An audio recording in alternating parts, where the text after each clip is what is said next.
Hello, my name is Steve Dubos. I'm making this video to address three deaths that we've currently have occurred in our Angelina County Jail, two of which happened within a year and one previous to that. I hope you don't mind. I'm sending a video. I can't type all the details. Hopefully, that you'll watch this, and hopefully you'll contact me if you need any further details. I read your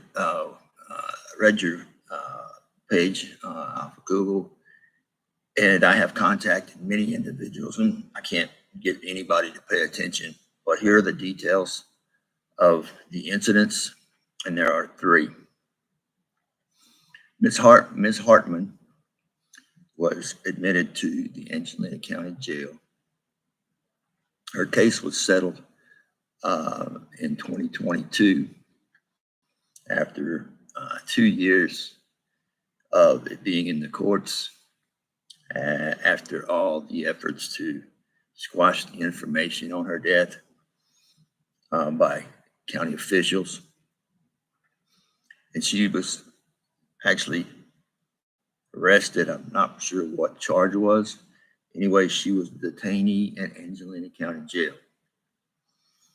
Ms. Hartman repeatedly asked for medical attention. She wasn't feeling well, and she asked numerous times to be seen by a doctor. Ms. Hartman died from pneumonia.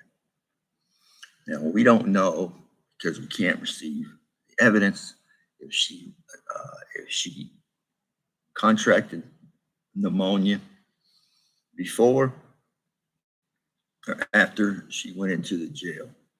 However, prison conditions didn't help her condition at all. And once again, she was refused medical attention. The reason given for her being refused medical attention was they said, oh, she's just faking it.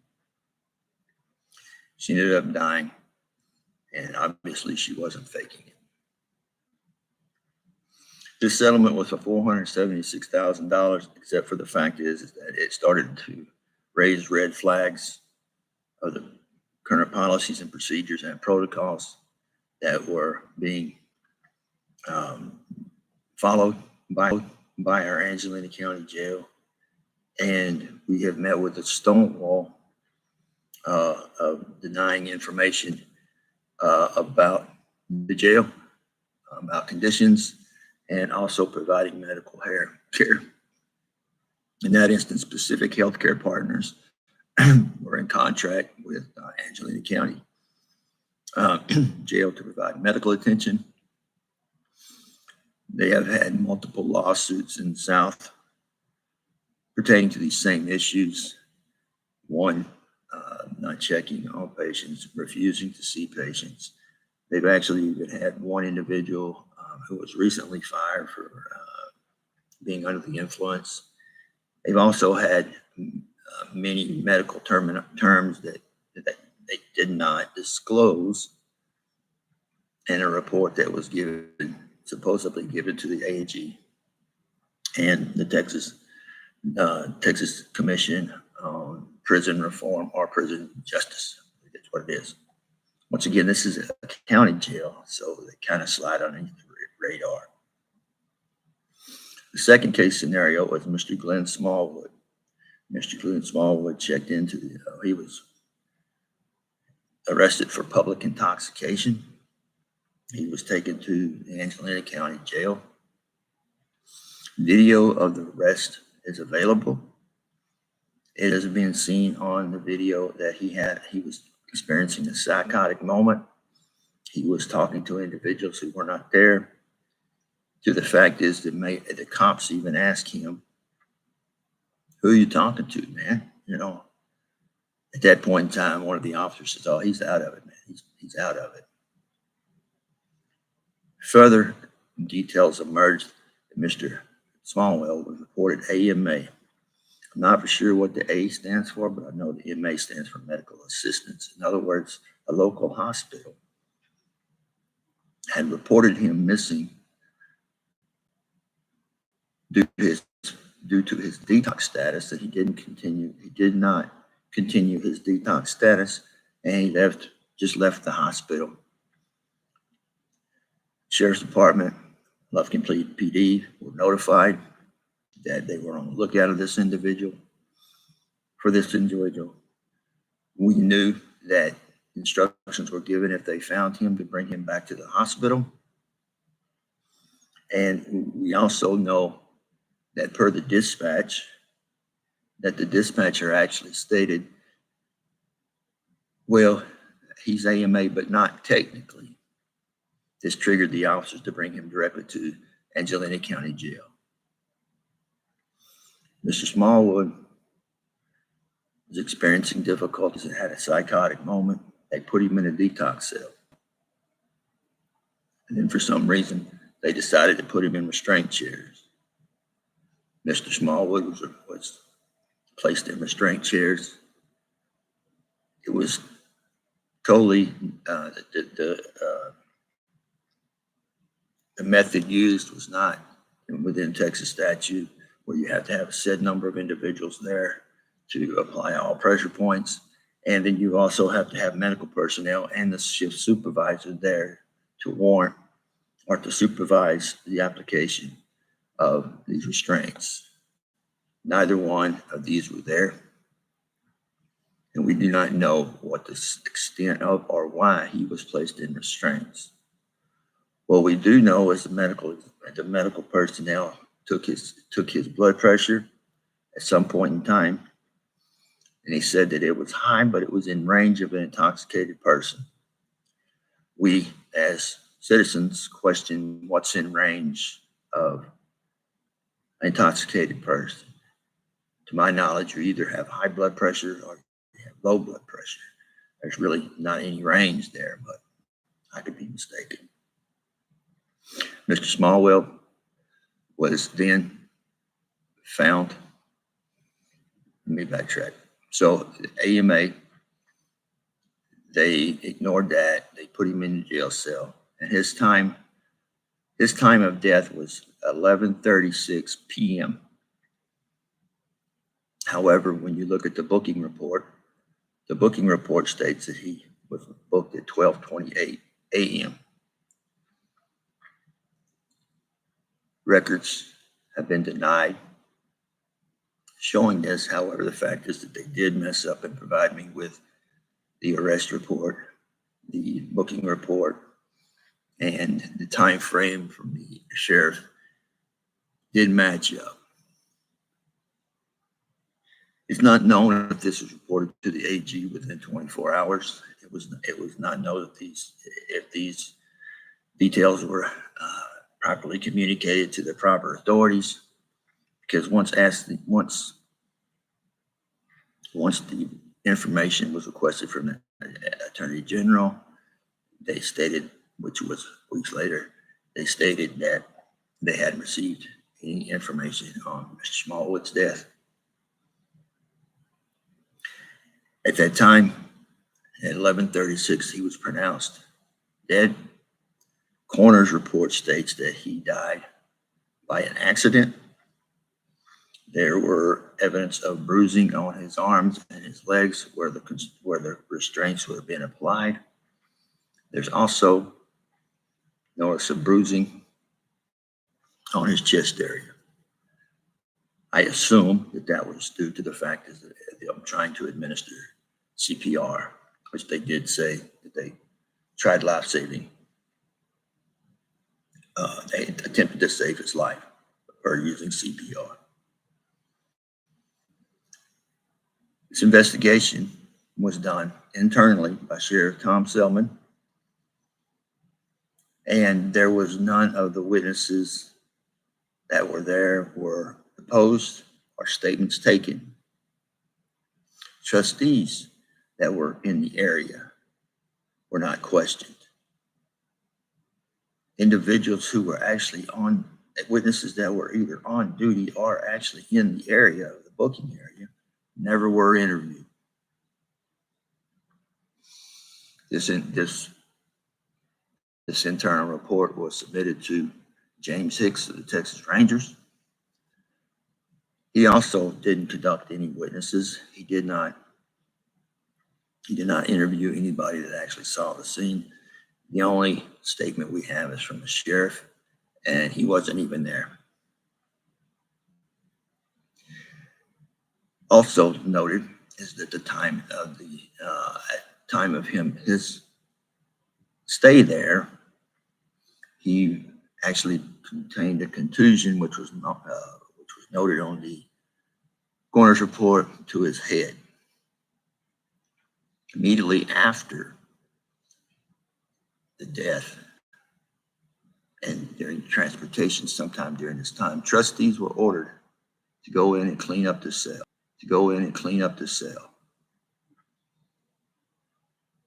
At this time, it wasn't identified as a crime scene. Much evidence of what currently happened or what happened during that time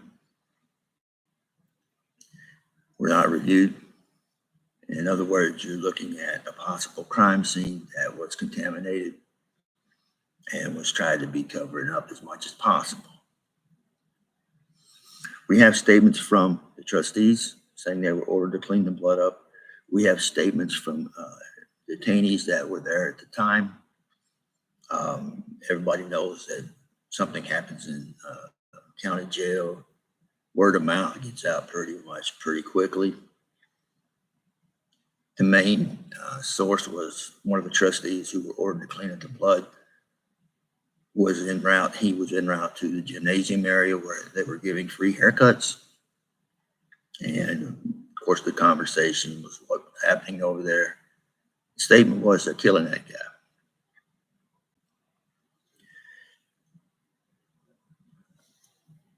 Sorry, I'm still trying to get all the details because I know you guys are going to be really detail oriented. So this is what transpired. Now, on a request of information, I also requested the video of the incident that actually took Mr. Smallwood's life. I was denied the release of the video. Said that it was confidential, public safety, or it was confidential, that it would be inappropriate for them to show this because people could locate the video cameras there, and it created a terrorist threat. That's what it said. So, piecing together the evidence that I could retrieve, there's actually civil rights violations. I don't see how there's not a civil rights violation whenever a man is in custody and is in jail and there's no information provided. I'm still working on that investigation to get the video of this to answer all the questions that not only myself have, but the public have on this death. The story was printed in KLTV news station, who actually just said the statement of Sheriff Selman was the only thing used in this determination. James Hicks, the Texas Ranger, produced a report. As I said, didn't do an investigation at all. And basically, internally, they did the investigating. They got to investigate themselves. The video is very important here, as you've seen across the state of Texas, because it's actually exposing some of the very things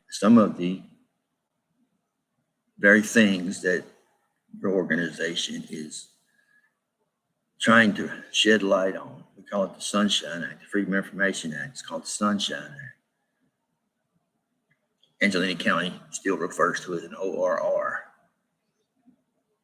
But there's definitely a missing piece, and the public who have a right to know what happens in their jail facilities that they pay for is not being disclosed. Last week, there was another individual involved in a death. Mr. Stolik was 46 years old, I believe. Mr. Stolik was arrested again for public intoxication. He was taken to the Angelina County Jail, where he was placed in detox. Mr. Stolik never got booked. Mr. Stolik for 2 days and was never booked. Once again, the medical personnel there said, well, his blood pressure is high, but it's in range of an intoxicated person. I'm still waiting for information about what is high and what is not for a intoxicated person. If your blood pressure was high, you would think that they would actually come back and check it every few minutes or every 10, 15 minutes. I know when I go to the VA, my blood pressure is high, they wait 5 or 10 minutes, come back and take it to get a proper reading. This was not done. Pacific Healthcare Partners they do have the contract for providing medical care to detainees. I believe in this case it wasn't done because an individual was in a detox cell for 2 days. I don't know how other jails are set up, but a detox cell, you can only lay on the floor. You have small benches, but it's impossible for you to lay there. So you're sleeping on the cold floor without individuals checking on you or determining what has happened or what is happening to you. Initial reports put out by Sheriff Selman said that he passed by cardiac arrest. So how can a man die from cardiac arrest and be left there for 2 days and never be checked on or even acknowledged that he was alive? We're still waiting on the coroner's report to actually determine the cause of death and the actual time of death. Freedom of information requests have been put out to the sheriffs, also DPS there. As you know, the DPS has to be notified. Also the Attorney General, and also there's other agencies that have to be, the Jail Commission of Standards, they must be notified as well. We're not sure if this was done in Mr. Stolik's case, and we question the time frame on when they actually filed it. In Mr. Smallwood's case, if they filed it within the time frame, or did they have to get their story together first? We're unsure of that. So these are the details of 3 deaths. The last 2 I mentioned has happened in a year. It is obvious that protocols are not met. Here's the reason why I know, because I actually asked what standard operating procedures of Angelina County Jail for restraints. When you place someone in restraints, what is their policy? Texas state policy is what I stated to you earlier. There must be number of personnel, must be medical personnel. There must be shift supervisor. However, Item 17 of the standard operating procedures for Angelina County Jail state, it's on-the-job training. So in other words, you have people who are learning for the first time how to properly apply restraints to individuals. There's no certification from Angelina County Sheriffs that any of their employees were certified or even taught a class. The response I got back said that they don't have to attend the class, it's on-the-job training. And there's no certified personnel to teach. This is conjunction. Basically what I've read is that the number of deaths in a jail has not been proven to increase or decrease with added space to the jail. How do you add another 200 beds when you can't take care of the ones that you actually have now. We're in the process of gaining many medical reports that detainees, when they get out, they're actually stating the conditions in the jail. 6 out of 10 all are medically related, and there also have been accounts that medication was being bought by detainees from jail personnel. We also ask for the procedures of what happens to those medications when detainees leave. What's the method of disposal? How do they dispose of them? And do they keep a log? For example, if I go in for a 30-day period and they order my medication for me, but I bond out in 2 weeks and they still have a 30 bar. They still have day supply, depending upon the prescription on how many they actually apply at one time. And what do they do with that medication? The medication is being distributed and or bought with commissary money or commissary and provided to detainees. If there is an incident where an individual is experiencing some kind of anxiety, they're going through some kind of breakdown or whatever, they will be issued medication that's not prescribed by a physician. This all adds up to the fact is that drugs are being able to be bought and sold that actually include jail personnel. I hope that this YouTube will suffice instead of me typing out a long drawn out. You can imagine writing all this down. I may miss some details or whatever, and I understand your organization, you pay attention to detail, just like anyone should that is actually looking into deaths in a county jail. We have requested information from the OIG. We actually did request information from the Attorney General. He agreed that he would not release the video based on the county attorney's argument, stating cases that are old, stating cases that do not or have not or did not, and our county jail did not update their procedures. So once again, as you well know, I'm sure you've seen this before, the public is not available to all the evidence and all the information to see what causes this deaths. I will say this: if there's documents or information that can be provided to the public about a county jail that we pay taxes on, I believe that is wrong. I believe that we should be able to see the incidences.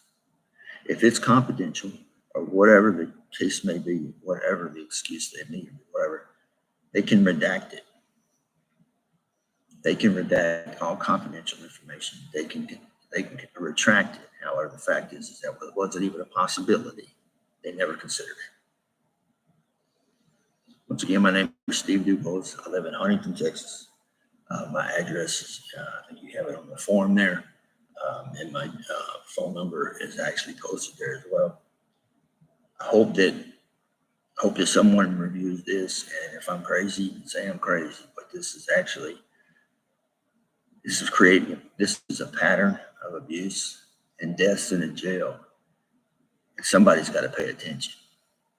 I hope and I pray that you guys will at least look into this, because once you do, you're going to see the brick wall go up on information that you request, and it's obvious they're trying to keep it hidden.